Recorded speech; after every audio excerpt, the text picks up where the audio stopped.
दोस्तों हमारे चैनल दर्पण ज्ञान सागर में आप सभी का स्वागत है। तो सभी भाइयों को जय श्री राधे जय श्री कृष्णा। तो दोस्तों आज का प्रसंग है कि पाप का बाप कौन है। तो वीडियो शुरू करने से पहले मेरा आपसे अनुरोध है, यदि आपने अभी तक हमारा चैनल सब्सक्राइब नहीं किया है तो प्लीज़ आप हमारे चैनल को अभी सब्सक्राइब कर लें, क्योंकि आपका एक सब्सक्राइब हमारे लिए बहुत ही महत्व रखता है। देखिए दोस्तों, एक बार एक साधु कई वर्षों तक काशी में शास्त्रों का अध्ययन करने के बाद में अपने गांव वापस लौटे। और जब वो अपने गांव वापस लौटे तो गांव के ही एक किसान ने उन साधु से पूछा, महाराज एक बात बताओ, पाप का बाप कौन होता है। दोस्तों उस किसान का प्रश्न सुनने के बाद में वो साधु एकदम से चकरा गए और मन में सोचने लगे, क्या पाप का भी कोई बाप होता है? यदि होता है तो मैंने आज तक नहीं पढ़ा, मुझे किसी ने नहीं बताया। इसकी मुझे कोशिश करनी चाहिए और मुझे इसकी खोज करनी चाहिए। दोस्तों इस प्रकार वो साधु अपने मन में विचार करते हैं कि लगता है अभी हमारा ज्ञान अधूरा है, इसीलिए हमें पाप के बाप के बारे में नहीं मालूम पड़ा है। दोस्तों किसान का प्रश्न सुनने के बाद में वो साधु एकदम से चिंता में पड़ जाते हैं और पुनः वापस काशी पहुंच जाते हैं और अपनी समस्या का समाधान करने के लिए यानी पाप का बाप जानने के लिए पुनः काशी पहुंच जाते हैं। फिर वो अनेक गुरुओं से मिलते हैं, मगर उनको किसान के सवाल का जवाब कहीं पर भी नहीं मिला और सभी गुरुओं से पूछते हैं कि पाप का बाप कौन होता है, मगर किसी भी विद्वान ने उन साधु को ये नहीं बताया कि पाप का बाप कौन होता है। दोस्तों अचानक एक दिन उन साधु की मुलाकात एक वेश्या से हो गई और फिर उन साधु से उस वेश्या ने परेशानी का कारण पूछा। तो उन साधु ने अपनी सारी समस्या बताई कि मैं ये जानना चाहता हूँ कि पाप का बाप कौन होता है।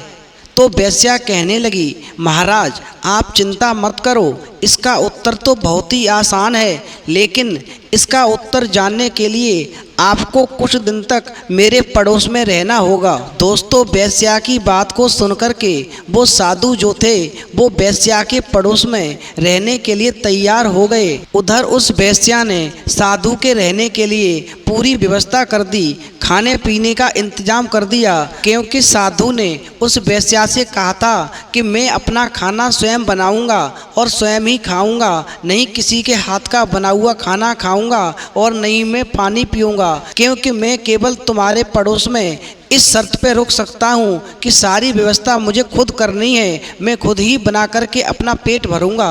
दोस्तों वो साधु बहुत ही नियम आचार और धर्म के कट्टर अनुयायी थे, इसीलिए वो अपने हाथ से खाना बनाते और खाते थे।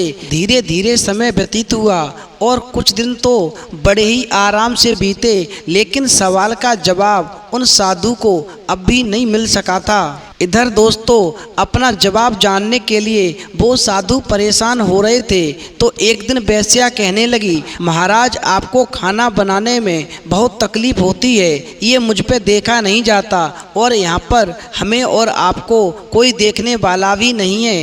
यदि आप कहें तो मैं नहा धो करके आपके लिए रोजाना कुछ भोजन तैयार कर दिया करूं, जिससे मेरी सेवा भी हो जाएगी और आपको तकलीफ भी नहीं होगी। दोस्तों उन साधु ने मन में विचार किया कि मैं एक वेश्या के हाथ का बना हुआ भोजन कैसे खा सकता हूं, नहीं, मैं इसके हाथ का बना हुआ भोजन कभी नहीं खा सकता। और दोस्तों इस प्रकार से उन साधु ने उस वेश्या से एकदम मना कर दिया, कहा कि मैं तुम्हारे हाथ का खाना नहीं खा सकता, मैं स्वयं अपने हाथों से बनाकर ही खाऊंगा। मैं तुम्हारे पड़ोस में इसलिए रुक रहा हूँ कि मुझे ये जानना है कि पाप का बाप कौन होता है।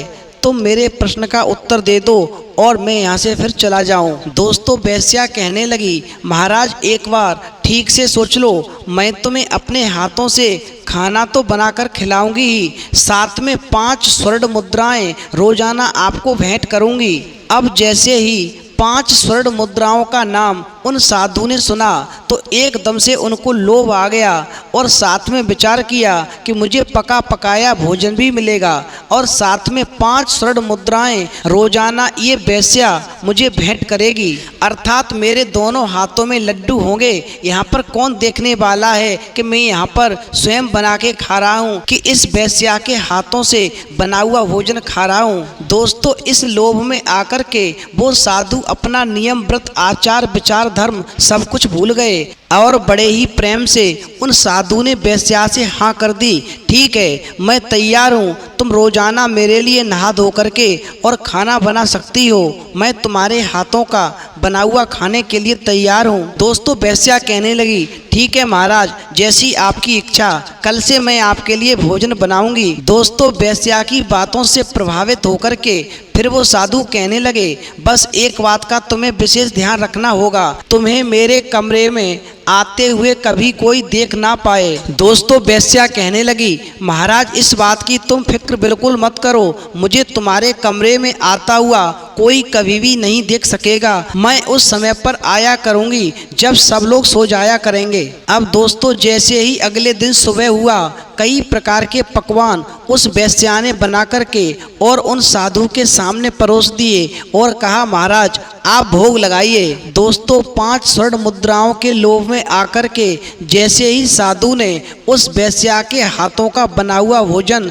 खाने के लिए हाथ आगे बढ़ाया, वैसे ही वेश्या ने उन साधु के सामने परोसी हुई थाली को एकदम से खींच लिया और जैसे ही थाली को खींचा तो वो साधु एकदम से क्रोध में आ गए और कहने लगे, ये क्या मजाक है। तो वेश्या ने कहा, ये मजाक नहीं है महाराज, यही तो आपके प्रश्न का उत्तर है। आप एक बार पूरे मनोयोग से सोचिए कि यहाँ पर आने से पहले आप भोजन करना तो दूर, किसी के हाथ का पानी भी पीना पसंद नहीं करते थे, मगर इन स्वर्ण मुद्राओं के लोभ में आकर के आप तो मेरे हाथों द्वारा बनाया हुआ भोजन भी खाने के लिए तैयार हो गए। तो यही तुम्हारे प्रश्न का उत्तर है कि तुम जानना चाहते थे कि पाप का बाप कौन है, तो समझ लो ये लोभ ही पाप का बाप होता है। तो दोस्तों, इस कहानी से हमें ये सीख मिलती है कि हमें कभी भी लोभ नहीं करना चाहिए। जो इंसान लोभ करता है उसका जीवन निश्चित ही एक दिन बर्बाद हो जाता है, वो हमेशा कष्टों में पड़ा रहता है,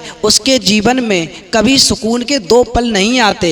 इसलिए दोस्तों, मेरा आप सभी से अनुरोध है कि लोभ के चक्कर में कभी नहीं पड़ना, वरना जीवन बर्बाद हो जाएगा। इसलिए दोस्तों, मेरा आप सभी से अनुरोध है कि लोभ के चक्कर में ना पड़ें और अपने जीवन को सुख में बिताएं। तो दोस्तों, यदि आपको हमारी वीडियो पसंद आई हो तो प्लीज़ आप हमारे चैनल को अभी सब्सक्राइब कर लें, क्योंकि आपका एक सब्सक्राइब हमारे लिए बहुत ही महत्व रखता है। तो दोस्तों, यदि आपको हमारी वीडियो पसंद आई हो तो प्लीज़ आप हमारे चैनल को अभी सब्सक्राइब कर लें, क्योंकि आपका एक सब्सक्राइब हमारे लिए बहुत ही महत्व रखता है। तो दोस्तों, यदि आपको हमारी वीडियो पसंद आई हो तो प्लीज़ आप हमारे चैनल को अभी सब्सक्राइब कर लें, क्योंकि आपका एक सब्सक्राइब हमारे लिए बहुत ही महत्व रखता है। तो दोस्तों, इस वीडियो में इतना ही, फिर मिलेंगे एक नई वीडियो में नए प्रसंग के साथ। तब तक के लिए जय श्री राधे, जय श्री कृष्णा।